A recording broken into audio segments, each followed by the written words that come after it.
Jewish Education in Media is pleased to present L'Chaim, a program that highlights the people, issues, and events of importance to the Jewish community. Now here is your host, Rabbi Mark Golub.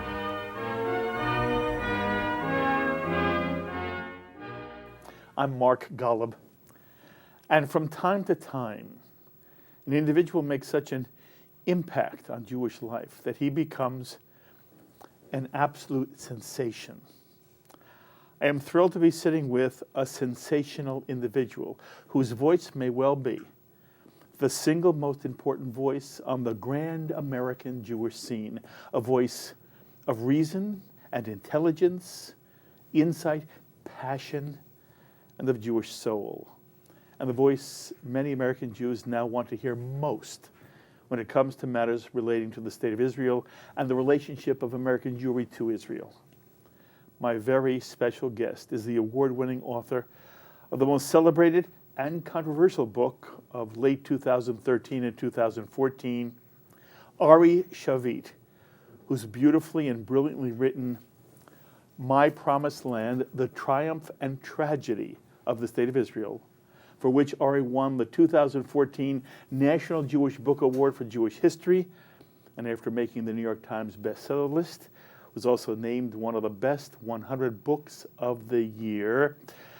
And much more importantly, a book which has raised questions and spurred conversation and debates that have enabled Jews to better grapple with the painful complexities and the glorious accomplishments and realities of the modern State of Israel. And Ari, it is wonderful to have you at this table. I can't thank you enough. And you know, lucky me, I've been in your presence a number of times, had the chance to do some stand-up interviews with you. You were kind enough to be on our series Israel in Turmoil this past summer, when you were absolutely brilliant in defining the way you felt there was a black and white situation between Israel and its war against Hamas in Gaza. But you have done extraordinary work opening up Jewish dialogue, Jewish debate, and Ari, Jewish understanding. It is an honor to have you sitting at this table. I've wanted it, and I know, by the way, Ari, you just came from Louisville, correct? Louisville, Kentucky. You run nonstop. Am I correct? You are wanted everywhere, and you have made a commitment yourself. You just go from place to place to place to place, and you're meeting with Jewish communities, and it has been eye-opening for you too, has it not? Totally. I really think that this is perhaps the right thing to begin with, because I'd love to discuss in the books. And we will. As I'm privileged to be here with you, and I'm so happy that we have an hour to discuss in depth Jewish and Israel matters. I'd love to share with you this experience. I think that I really was transformed by this experience of getting to know the great American Jewish community in such an intensive way over the last year. Which you did not know beforehand. I knew. Look, I think that unlike many of my colleagues, the Israeli-born Israelis, I had some understanding, and I had a care. Look, let me share a secret with you. Don't tell anyone. I have this thing, this real problem, that I love Jews, and I love Jewish life. So to begin with, I had this sentiment. I cared about your community, which I see as my community, but I had less knowledge, and it was more abstract. So my experiences over the last year, and especially over the last few months, I've been probably to more than 40 or 50 American cities. I've seen so many communities, and wherever I go, I speak to the leadership, I mainly speak to the wider public, to the Amcha, and I try to speak to youngsters wherever I can. So some of my friends say that by now I have a kind of PhD on the American Jewish community, because I really get to know it really rather profoundly. And let me begin by saying, because your program and your television channel is part of this miracle of the perfect diaspora. And my claim is that while Israel is wondrous in one way, because we did create this miracle of Jewish sovereignty against all odds in the Promised Land, what you created here, this amazing phenomenon of the perfect diaspora is astonishing. And I ask my American Jewish friends not to take it for granted. And in a sense, I think I have the advantage, because I'm a brother coming from a distant land, to see it in its perspective. It's so, because we built it all based on sovereignty, on a state, law, army, police. You built it all on the base of voluntary values. No one forces people to be actively engaged. So many people talk about the Jewish success stories, you know, in business, in science, in arts, all that, the Nobel Prizes, which is astonishing. But the success of the community in creating, inventing, and maintaining a universe of public life, of community life, especially in the last 70 years. I mean, it's for 150, 200 years, but the success in the last 70 years is astonishing. But I see the challenges too. And this is something, and this is where I do feel a kind of sense of mission by now. Because I see that the main problem that we face is the generation gap in your community. So if I can be helpful, even a bit, in bringing young people back to a kind of more intimate relationship with Israel and bring them to see how wondrous this American Jewish community is, I think that's the greatest mitzvah I can do. And I do my best to try to do that. You're doing a fabulous job. Do you go, when you go from community to community, again, you just came back from Louisville, Kentucky, as we're sitting here, do you feel the audience embrace you? Well, and that's not to embarrass you. I am embarrassed. I want to say, I've been in room after room with you. The audience invariably embraces you, and it's not like, oh, tell me how that feels. What I'm looking for is, number one, it was as much as you hoped your book would be a success. And the reality is, 2 years ago, most people didn't know your name in America. And now everybody knows your name, and it's true. I go everywhere. If it's Ari Shavit, they want you. They want to hear you. They'll go out of their way to hear you. Then they come, and the audience should know. Every audience I've been with is enthralled by this man. And it's not, oh, tell me how that feels, Ari, but it means something to you. And I'm asking you, almost as a journalist, tell me what you think it means. What do you feel you have tapped that hasn't been tapped before? Ari, I've been doing this since 1979. I've never seen anything like this. I have never experienced it myself. And I'm going to say one more thing, and then I want you to answer. I read your book first. First of all, I see the chapter in Lida. And by the way, Ari breaks into the scene because David Remnick takes a chapter, abridges a chapter out of My Promised Land. And it's Ari's chapter on Lida, which is an account of a situation where during the War of Independence, Israel basically conquers an Arab city, Lod, Lida, and they expel the Arabs. And based on a word that's used in Ari's account, David Remnick adds a word in the title of the chapter, which is Lida, 1948. It's a city, it's a massacre, and basically it tells the story of the expulsion of the Arabs. The moment that is published in the New Yorker, I believe in October, November of 2013, from that moment on, people want to understand more about who this man is. He writes for Haaretz, a left-leaning daily newspaper in Israel. He's on the editorial board. Everybody knows him in Israel. He's a respected journalist. In America, nobody knows him.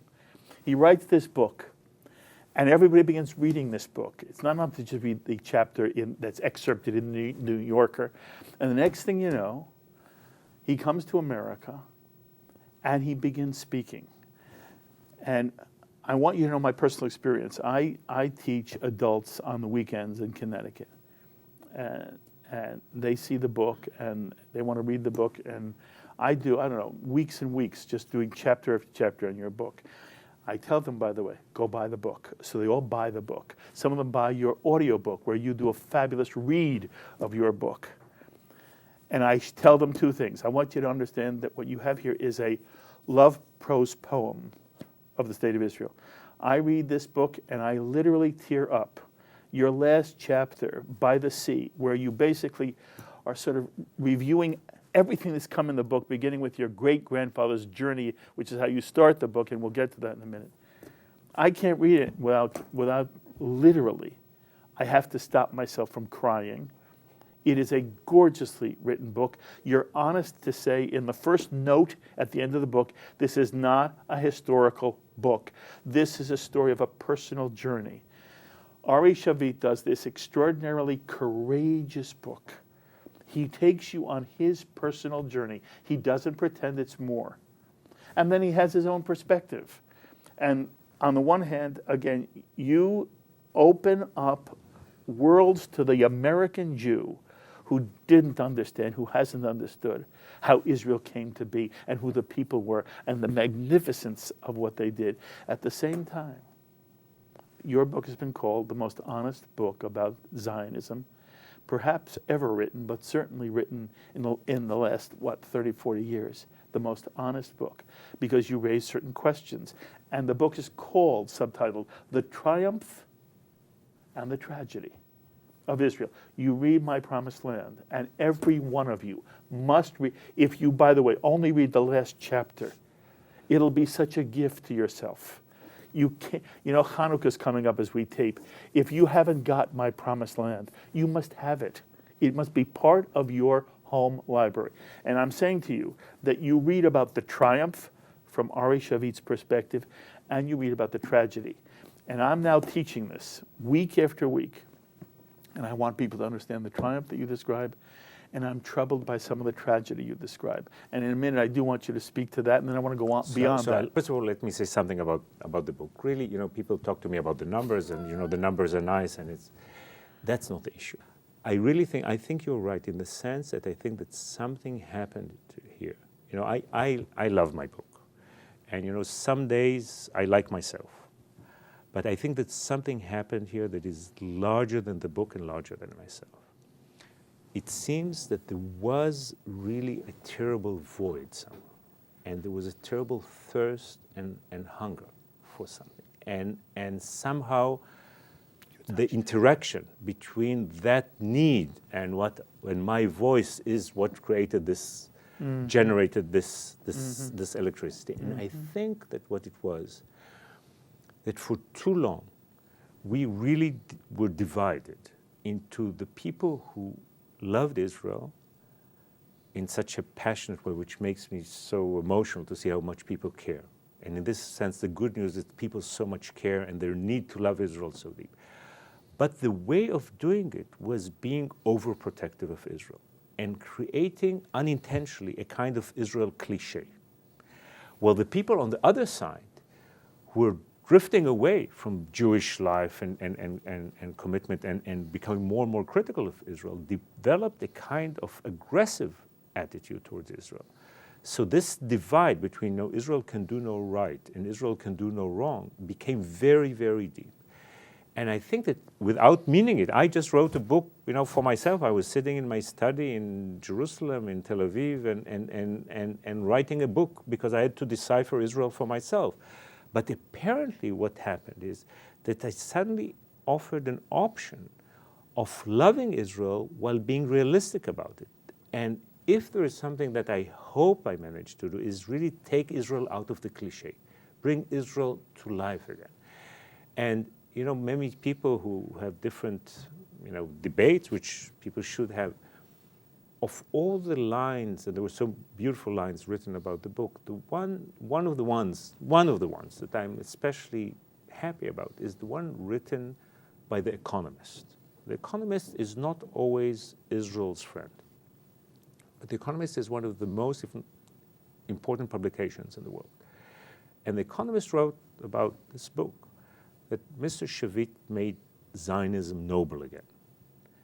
And for me, this is the heart of it. Now, the irony is that the way I did it, again, without intending, I'm not such a smart man, it happened, is by being sincere. Look, I'm such a lover of Israel. I'm such a passionate Zionist that I have enough self-confidence to look at the problems as well, and the flaws, and even the sins. And ironically, without planning it, I think this served Israel better than so many other ways of defending it, You may be because right. You may be there are right. so many people that we were losing, that suddenly, because of my call it honest, or my willingness to look at the problems, they went back to see the wonder. So while so many people said, that I smash myths, ironically, I rebuilt the myth. I think that I enabled, because the myth is real. Look, the Jewish story altogether, but the Jewish story of the 20th century and the Israeli story within it is incomprehensible. Incomprehensible. I'm not a religious man. I'm not a mystic. You don't have to be Jewish. You don't have to be Israeli. You don't have to be a Zionist. If you're just a decent, sensitive human being, you watch the story of the Jews in the 20th century, you cannot believe it. It cannot believe it. I mean, who needs to write fiction? This nonfiction is so, it's larger, Yes. deeper, more dramatic, and in my mind, more inspiring. Okay. I will not let you give up, however, the contribution you made as the writer. The reader may bring his own, but the writer is fabulous. And I want you to know, by the way, in my own experience, teaching the book, people just adore it and adored you. And then, again, I said to you before we went on camera, I've been in your presence a number of times. I'm a huge fan of what you've done. And at the same time, I just want to understand more. And I want to tell you one of the things that I don't understand. Maybe that's better than saying, it's not about whether it bothers me or not. I don't understand it. I want to hear you speak to it. And it has to do with the very first, the introductory chapter you write. And for those who haven't read the book yet, Ari writes about his great-grandfather, Herbert Bentwich, who comes to pre-state Palestine at the end of the 19th century with a group of other aristocratic British Jews, and he's there on a fact-finding mission for Theodor Herzl. And he comes and he sees the land, and Ari's great-grandfather is enthralled with the land, and he sees it as the future home of the Jewish people.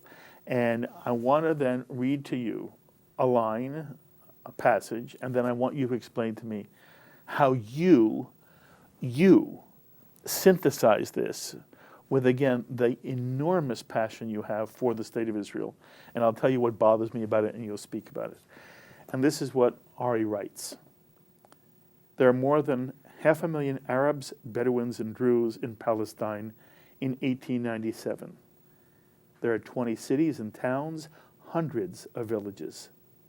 So how can the pedantic Bentwich not notice them? That there is another people now occupying the land of his ancestors.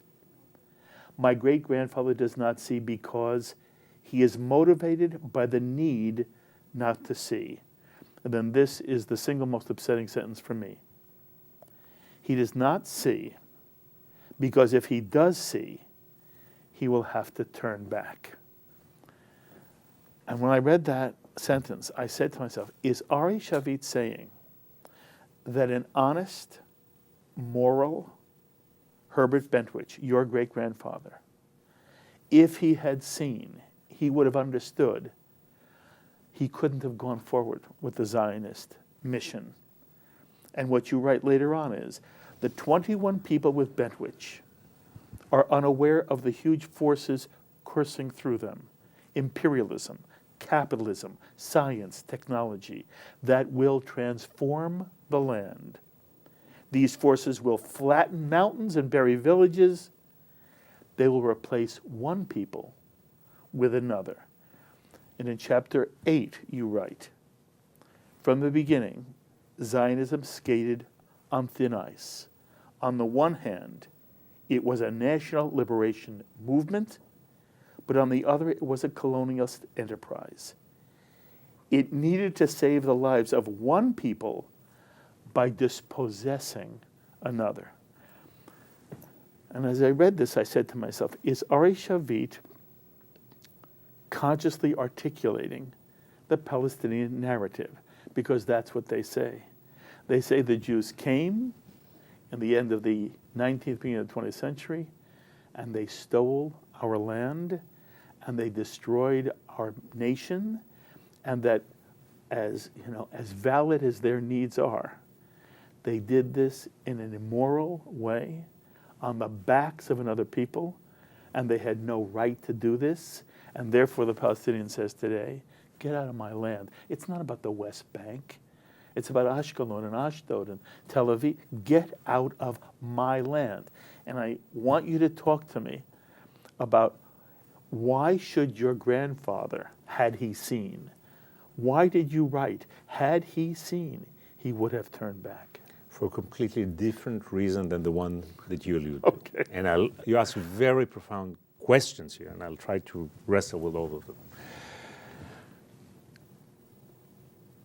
If my great-grandfather would have known that his granddaughter's grandchildren would be threatened by rockets this summer in their home, if they would have known that we were starting a 100-year war, that we will live with the danger of a nuclear Iran, that we will be in danger of barbaric forces around us, there was no way he would have gone on. So the reason your question is such a profound one is that the blindness element is a very deep element in my book, because I think it's a very deep element in Israeli existence. But my approach to it is not moralistic and definitely not anti-Zionist. On the very contrary, I'll get to that in a second. I'm actually saying that while there was terrible blindness, there was always a kind of needed blindness. We could have not done what we've done in that land, for better and for worse, but mainly for better, if we had known what we are going into. So my great-grandfather had his own blindness, but then the kibbutz pioneers, they were all about utopia and bringing perfect justice to the world, not only to the country. If we had realized the beauty, the wisdom, the genius of Zionism, that it had these two elements all the time. There was the national element, but there was the universal justice element. It was the higher cause. We were going to bring a new gospel. And this was really, I mean, to say about myself that I'm, with the anti-Zionism, it's like, it's really, there's no one who's more passionately Zionist than I know. But the point about, so there are several issues. First of all, let me say what is the morals. No doubt we had to go there for two reasons. First of all, this is our ancient homeland, and we have every right to go back to. And when radical Australians tell me that Israel is not legitimate, I wonder. Australia is celebrated as a great democracy. What right did the people who came there have, and what did they do to their other? So no one can preach regarding Israel. This is our ancient homeland, and we were facing extinction. And we are facing extinction.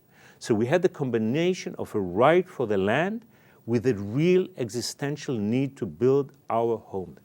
And as I say when I talk, the reason we need Israel, the why Israel, because there is a moral imperative to have a home for the homeless people. There was no way for us to live as a people, and there is no way for us to live as a people today. There's no way to guarantee Jewish civilization and the Jewish people if there is no Israel. This is why I'm such a supporter of the Jewish democratic state, as long as it's democratic, and why I'm I feel with every bone in my body the need and the justice of Israel, to have Israel, and the fact that the Zionist revolution is the most impressive revolution of the 20th century. And yet, you have to understand that it wasn't all milk and honey. We did not walk, when we had to go back to history, we had to do brutal things. And the blindness was needed so we will not be aware of it. And I say it, when I go back to to the beginning. First of all, must be remembered that there was no Palestinian state there, and there was no Palestinian kingdom there, and there wasn't even a Palestinian people. The Palestinians define themselves politically as a people decades later, partly because of the clash with the Zionists. So I'm totally with my great-grandfather in this sense. I said we were no conquistadors. But the whole project was based on the fact that, we did not see them, and they did not see us. So both things began together. The seeds of the great triumph of Israel and the seeds of the ongoing tragedy of conflict are all there in the beginning. It didn't happen last year. It didn't happen with settlements began. It didn't begin with the Netanyahu government, and it will not end with the Netanyahu government. It was right there built, and this is like a biblical story. It's not only the land of the Bible. What these amazing individuals did is to create a historical phenomenon that is of biblical dimensions. And the reason it's so great, and the reason I'm so fed up with the simplistic people who would not see this enormous, again, whatever the politics, but look at this phenomenon. What is it? People running for their lives. We are not colonialists. We used Europe. We used European power to build our home. But we were Europe's ultimate victim that ran away from Europe. And in a brilliant way, at the very last moment, created this home just before we were murdered by Europe. So to say that we are the colonialists, this is outrageous. And by the way, when I go around campuses and I talk to people, and suddenly when I say it, suddenly their eyes lit because they get so much of this terrible, stupid, ignorant propaganda of the equation with the colonialism that is ridiculous. But in order to deal with it, you have to see the point. You have to see what the other narrative is. You have to deal with it. You have to see where there is grains of truth in it. And then I think that what you do by addressing it is you actually give people a kind of vaccination against it. Because ironically, what we've done, the Israeli establishment, part of the establishment in this country, by ignoring the other narrative, we did not give our youngsters any concepts and any information needed to deal with the intellectual battle they find themselves in. So what I try to do is to do exactly the opposite. I address the darker sides of reality we did not address, but I put it into the story of our people in which I believe so much. First of all, you're just wonderful, and I love the way you say it. And I'm in a very uncomfortable position because the last thing, I don't want to badger you, and I don't want to argue with you. I want to understand it better. And I said to myself, is it possible, because again, when I've heard you speak so many times, I think people who criticize this book, they imagine you with a certain ideology. And again, I'm really sorry that David, who I know influenced you to write this book, I'm really sorry the only chapter he picked was the litter chapter. It did not do you a service. But I hear you speak, and it's so different than some of the things that I read here. And then you give me an answer, and I'm just going to press you one more time, and then I'll leave it alone. The explanation you gave for why your grandfather should have turned back, had he seen, he would have to turn back. Nowhere in your book do you say it's because he did not want to bring the kind of existential reality that your children and you now deal with. And one of the things I also want to talk to in a few minutes with you about is the existential fear that's the very first thing you say in your book. But that's not what you're writing about. But I don't say what you're saying either. Just a minute. You say here, Zionism skated on thin ice. On the one hand, it was a national liberation movement. But on the other hand, it was, you write, a colonialist empire. You say it was. No, I don't say it was a colonialist. I'm reading from you. Empire? On the other hand, it was. And then you said that Zionism needed to save the lives of one people, our people, your parents and you and your children. It had to save the lives of one people. And then you write, by dispossessing another. These are your words. And I take them very seriously. And I think you are putting your finger on a reality. And then I say to myself, You and I have never gone out to dinner. We've never watched a football game or a soccer game together. You and your wife and I and my wife have never gone out to dinner. I don't know you. I know you because I've read you, and I've been thrilled to stand in your presence. And then you were kind enough to come on during the summer. I don't know you. But I say to myself, you represent something so important about modern Israel. And you are honest about it in ways that nobody else has had the courage. You wrote a courageous book. And sometimes I say to myself, you're a tortured soul. And I don't mean personally. I don't mean that if I was with you for dinner, I'd say, oh, but intellectually, there's a tortured here. And I don't know how many people have asked you to address this the way I'm asking you to address it. But I'm asking you to look at what I've read, what you've written, and synthesize for me. How do you, on the one hand, say Zionism was colonialist, it was imperialist, and worse, it dispossessed another people, and it had to do it, or it couldn't survive. But it seems like you're saying there was a sin in the essence of Zionism. That's why the term tragedy is so important. That's why, because I'm not into the judgmental, puristic, righteous element. This is my now I'll tell you exactly. If you ask me, where do I stand? When people ask me, politically, yes. What's the closest person that I am to? This is not about politics. It's not my own politics. Exactly. Is Moshe Dayan.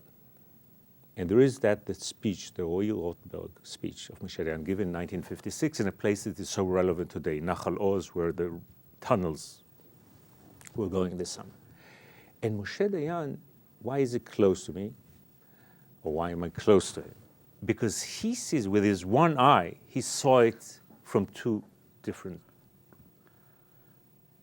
point of view. He was able, what does he say in his speech? We cannot complain about, he's saying something much more radical than what you attribute to me. He's saying we cannot complain about the Palestinians. They see us settling the villages that were theirs. Well, they are in the refugees in Gaza. Then it was 8 years, now it's 66 years. And we cannot complain why they want to kill us. But his conclusion is not that we are guilty or we have to go away, but we must stand firm and understand, as he says it, we are a settlers' generation. Sadly, we're not only a settlers' generation, we're into a settlers' century, and I don't know if there aren't more. And therefore, without being strong, what he says, without the rifle and the helmet, we will not be able to build a house or plant a tree. This is where I stand. I think that the sentimental, easy approach that the Palestinians are just villains and they are just after us and they have no cause whatsoever is not true. This is a clash of two justices. They have their own argument. I think that objectively speaking, ours is strong. I didn't get into the book because the book was not about that kind of argument, but I'm so clear about it. Why? Because of the two things I said. One, it is our ancient homeland. And two, our need. There is no life for us without that land. That does not mean that everybody has to go to that land, but in order to have meaningful Jewish life in North America, we need that. And as I say, the only real sin of Zionism is that it was too late. Because had we started it 20 years later, and we would have had a Jewish state in the 1920s, we would have saved millions of people. And I say that too, by the way, in the book. Yes, you do. So this is the large. If you want to get into, except for the fact that I'm Jewish and Israeli and a Zionist, this is, in my mind, like the objective, so to speak, argument for our cause. But you have to see that there was a built-in tragedy to the story, and they could have not have understood it. I don't think there was, contrary to what our enemies say, I don't think that anyone planned it from the beginning. The whole way the tragedy evolved is because there was a truth there that would not speak its name. And the truth was? That there is an imminent existential conflict between the two people, and it will be decided by the sword. By the sword. By the sword. There was no other way in my mind. There was no other way. Did we steal the land from them? Of course not. I know what American Jews say all the time. And I know what American Jews who are uncomfortable with Israel say all the time. And what they say is we stole the land. And the question is, can they use Ari Shavit's book to some way you're keeping on this one issue No, such a... No. I'm only thinking, why did it matter to me? It's so clear, but why did it matter to me? This, Okay. sorry for being impatient, because I've heard it somewhere, and it's like beyond that, behind us. It's so clear by now that my book helped re-energize Zionism rather than serve its enemies. Not course. one, to this day, not one significant anti-Zionist used this book in order to say, here. On the contrary, the anti-Zionists attack me viciously because they see exactly they read the book in the right way, in the sense that they see this as the greatest defense of a liberal Zionism. Mm-hmm. So, again, not that the book was written as a defense, but that's actually the implication. If you read the book properly and you look all the chapters and you see the entire context, this is what it is about. And this is why these are the people who attack me, while the people that...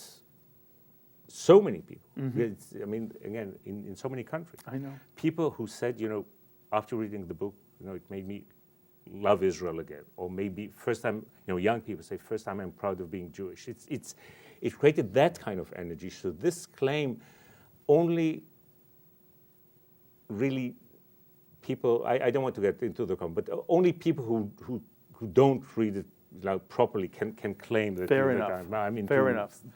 Fair enough. Other argument. Okay. Can I ask you about the very first opening of the book where you talk about fear, mm-hmm. and you talk about existential fear, mm-hmm.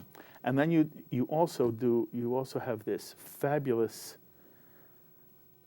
You set up this dichotomy between, on the one hand, there's an existential threat to the state of Israel, and at the same time there's occupation.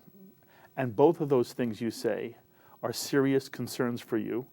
And you describe in your own life, as you were growing up, 67, 73, Intifada, whatever, how there were times when you were worried as a child about your literal survival.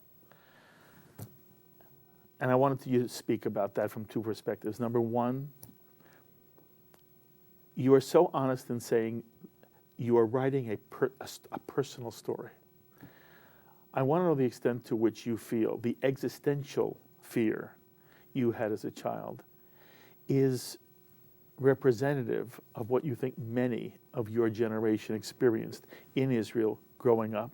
To what extent do you feel it represents you, but not necessarily a lot of your friends and colleagues?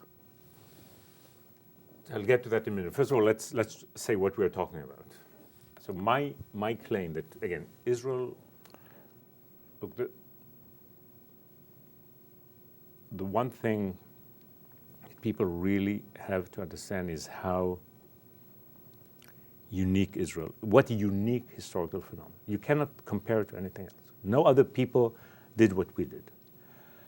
And no other people went back after 2,000 years to their ancient homeland, and no other people built their national home under a volcano. These two things make us so different than any other nation. In a miraculous way, we even maintained it as a democracy, in an oasis of freedom and liberty in a region where there is no freedom and no liberty. So the beauty of Israel, that there is Israeli exceptionalism, just like there is American exceptionalism, and even more so.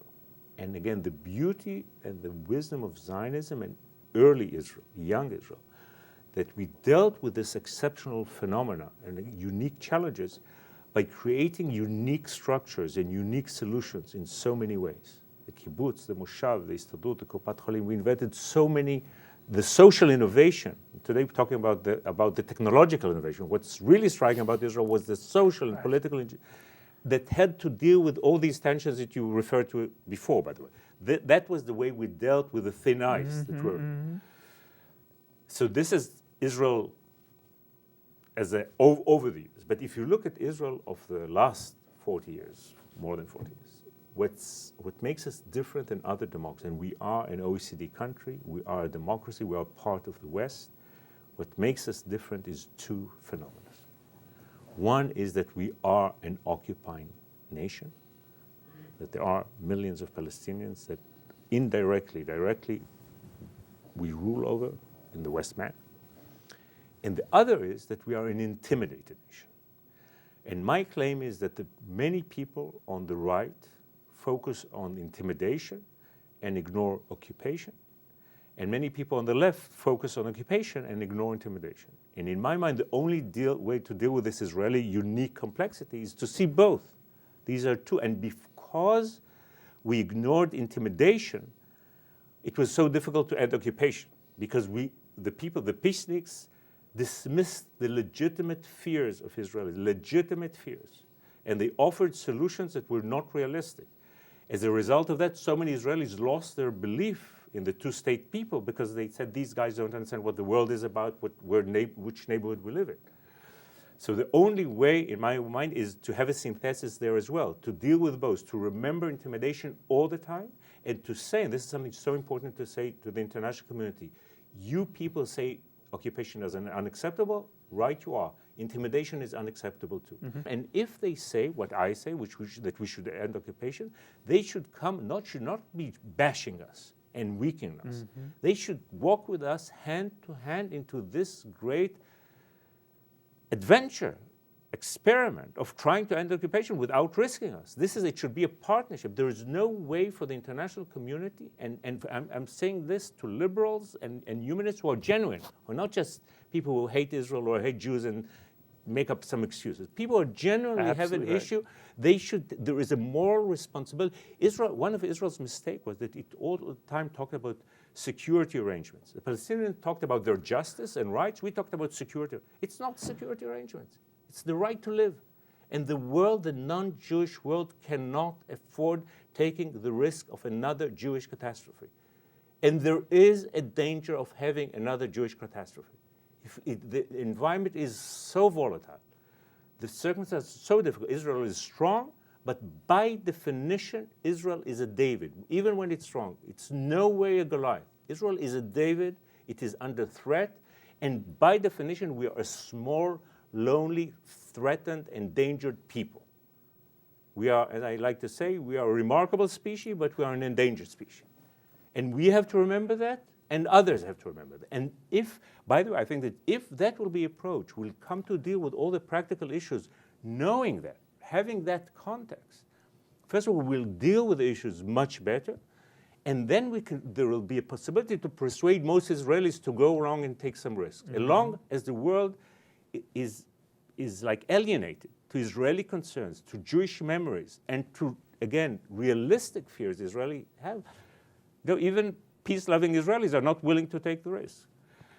Going back to what you said, I think, I'm a sensitive person. By definition, I'm a writer, I'm a kind of. So I think that many of my colleagues, my peers, my colleagues, my friends, don't feel this in such an intensive way as I do, but I think that it's on everybody's mind. It's a taboo. The risk, I'm talking about the risk to Israel's existence. We don't talk about it. It's a taboo. And again, perhaps talking of blindness, perhaps it's part of our success. If we'll be aware all the time of the danger, perhaps we won't be able to have such a good life in Israel, and we have a great life in Israel. So I would say I'm hypersensitive, so I was more aware of it than probably many others, but it's not that I'm like an odd guy out. I think that I express in a more intense way something that many people have at their subconscious. And there are troubling phenomena. We're talking about problems here. There are troubling phenomena in Israel as well. You see so many people who are, I would say, considering a second option. So as long as life there is good as it is, they are there. But God forbid what will happen if things will get really tough. This is why I think we have to work on a new kind of energized, liberal, modern Jewish identity in America, and we have to do just the same in Israel. Beautiful. We need a deeper sense of identity in Israel as well, because we ask our youngsters to risk their lives for their nation. No democracy does that anymore. You had it in your past. Europe had it in the past. There is no compulsory army service anywhere in the free world. And if there is, I think there is a bit in France or something, it's like ridiculous. It's not really dangerous. We are asked, on the one hand, we live the life of, say, Western Europe. We want to believe that we are South Florida or South California. But we are not. And we ask our youngsters to do something that their peers, when their peers are having a party in Southern Florida, they have a parties too, thank God, but they are asked to do something that no other youngsters are asked to. If they are to have the ability to do that for a long time, and when challenges will amplify, we need a stronger identity and a sense of narrative in Israel as well. So I think that in this sense, the challenges facing the great American Jewish community and the challenges facing Israel are not exactly the same, but there is a deep connection. And my belief in renewing liberal, energetic Zionism is because we have to address both simultaneously. We have to give the youngsters in this country an Israel that they can be proud of, that Israel that is an inspiration for them, an Israel that is relevant for them. And just at the same time, we have to give Israeli youngsters an Israel that they'll be really proud of, not only because, they have nice Tel Aviv parties, yes, because we need a stronger sense of meaning for our people. A people like ours, with the challenges we face here and there, needs to bring back the sense of meaning. And when I say that... And you're afraid it doesn't exist now, even among young Israelis? Look, life in Israel is wonderful between wars. Between wars. So Israel really developed a kind of California mentality. Now, we have high-tech like California. We have the beach boys and the beach girls like California. And we decided, and because all the attempts to deal, look what we've tried. We tried occupation, it didn't work. We tried peace, it didn't work. We tried unilateralism, it didn't work. Nothing worked. So people decided to ignore the issue. So we lived in the last 8 years in a real bubble, really believing that the high-tech thing, the startup nation thing, is it. And the Tel Aviv party, Israel became like a high-tech party. Now that's wonderful. High-tech is amazing. The startup nation is amazing. The parties, I'm all for the parties. This vibrancy, I mentioned the demographics, the babies in the wake, the warmth of life. It's all wonderful.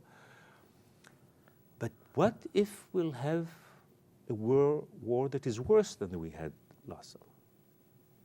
Whatever happens, I'll say something daring. The next decade will not resemble the previous one. In what way? And this summer was the changing point. Because, one, I feel that the instability of the region sooner or later will catch up with us. So far we were relatively lucky, it didn't happen. And the combination of Iran and the Arab chaos and Palestinian extremism, I think that it's unlikely to assume that we'll have another 10 or 8 quiet years. But say it doesn't happen. The issue of occupation and settlement will have to be dealt with, this way or another. And if it's this way or another, this kind of bubble that life is only about our internal affairs will end, because there will be sacrifices, there will be difficulties, there will be turmoil. When I speak with Israelis, and I speak with Israelis all the time, I don't ever meet one who's happy with occupation. Every Israeli I speak to, and I'm not speaking now, there are some zealots, but if you don't speak to the far-right zealots, almost every Israeli I speak with, Ari, wants occupation to end, and what they say to me is, we don't know how to end it. Number one, do you think I'm right that is the overall consensus of the Israeli people?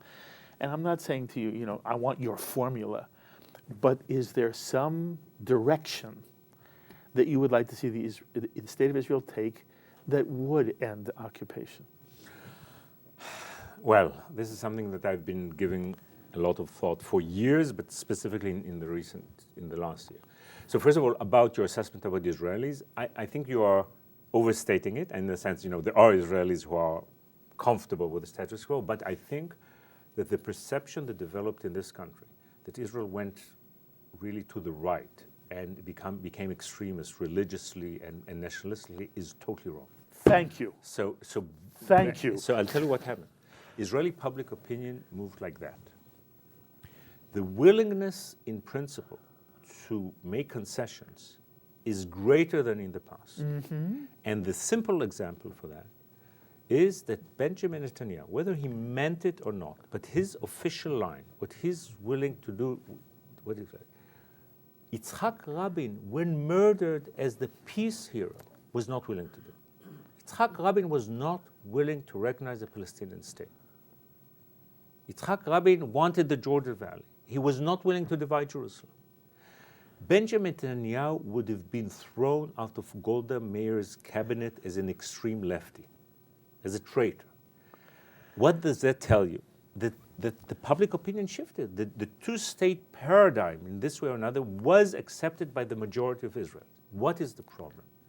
The problem is that my people, the centrist, center-left people in Israel, who are in their personal life of the better educated, successful economically, successful professionally people, have been acting politically as a primitive group. They failed, the political elites in Israel, the political class has failed in a resounding way. As I like to say to people, don't give me a Roosevelt, don't give me a Ben-Gurion, give me a Clinton. Give me a Clinton. And we did not, since Rabin, we did not produce a Clinton. We did not go through the process of learning from our own mistakes. We need to do two things. One, to present a realistic peace concept, and I'll give you the concept in a second. And the other, to act as a national leadership, relating to all Israelis, caring about all their concerns, uniting them. So many of the people on the center, definitely on the left, were drifted into the corner of being in the opposition and bitter and critical, and they lost the sense of the positive. Part of, I think, what I'm trying to do is to bring back the sense of the Israeli wonder, and then you can criticize. But when you don't have the love and the appreciation and the vision, you cannot lead and you cannot solve the issue, and then you are stuck with occupation. What is the alternative concept? There are two problems with the old peace concept. One is that it was probably flawed from the start. We should have tried it. I'm willing to make any concession that is not suicidal. We should have tried it, but we should have learned a long time ago, I think in 2000, that it doesn't work. But we tried it 3-4 times, definitely in 2000, in 2008, 2014. We ran into the wall, we crashed. It's time to understand there is a wall there. There is something flawed with the concept, as benign as it is. What makes it worse is the Arab chaos. Because in the new chaotic Middle East, even Arabs who really are moderate and want to work with Israel don't have the legitimacy to strike a new final status peace agreement. The peace agreements we had were with Sadat and Hussein, President Sadat and King Hussein, who are tyrants, powerful tyrants. This is why they could have imposed a peace on their people who do not like Israel. There aren't such strong tyrants or kings now. So even if the king of Saudi Arabia wakes in the morning and says Herzl was Muhammad's son, and the Jews are the best gift Allah gave the Middle East, he cannot do anything about it. He won't come to Washington to sign the Israeli prime minister's hand. But the good news out of the Arab chaos is that so many Arabs are closer to Israel than they ever were. They're afraid of Iran, they're afraid of Islamic Brotherhood, of ISIS, of jihad, of all these. And some of them have lost their faith in American leadership. So they look around and they say, these Jews, we don't like them so much, but they are a reasonable neighbor. We can do business with them. So with the right kind of international leadership, of bring me a real creative statesman, I think there is a lot to be done. And basically, what is my formula? I think that we Israelis must stop settlement activity beyond the blocks. We should have a freeze beyond the blocks. Then gradually, cautiously pull out of small parts of the West Bank, trying, not taking any security risks like in Gaza, but doing it in a very cautious, gradual way. With this process coordinated secretly, not with official agreements, with the constructive Palestinians who want a life, who want some sort of real peace, but cannot do Jerusalem and right of return, cannot deal with the theology and the ideology.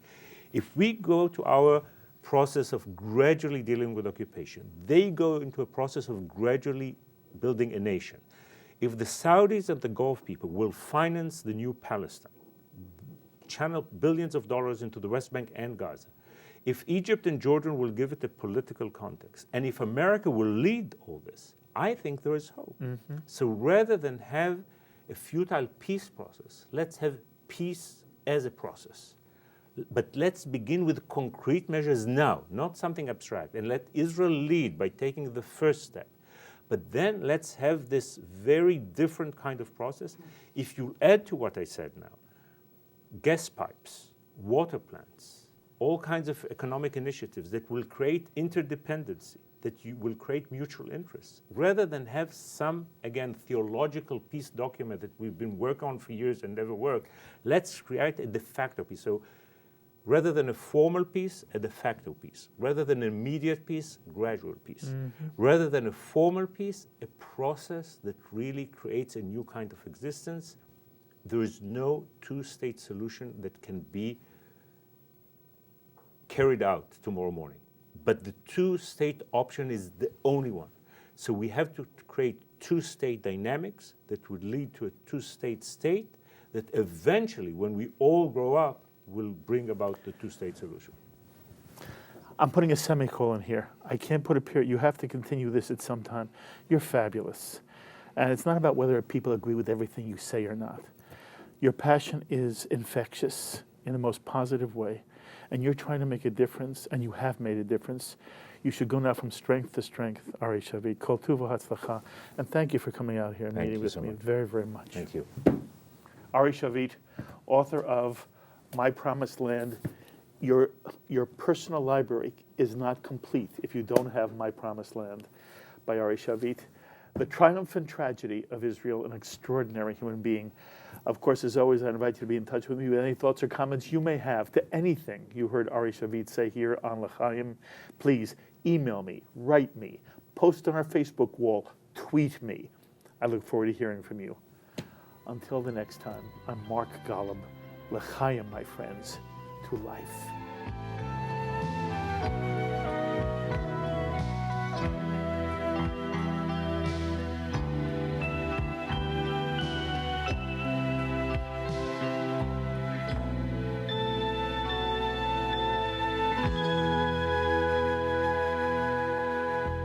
L'Chaim is a presentation of Jewish education in media.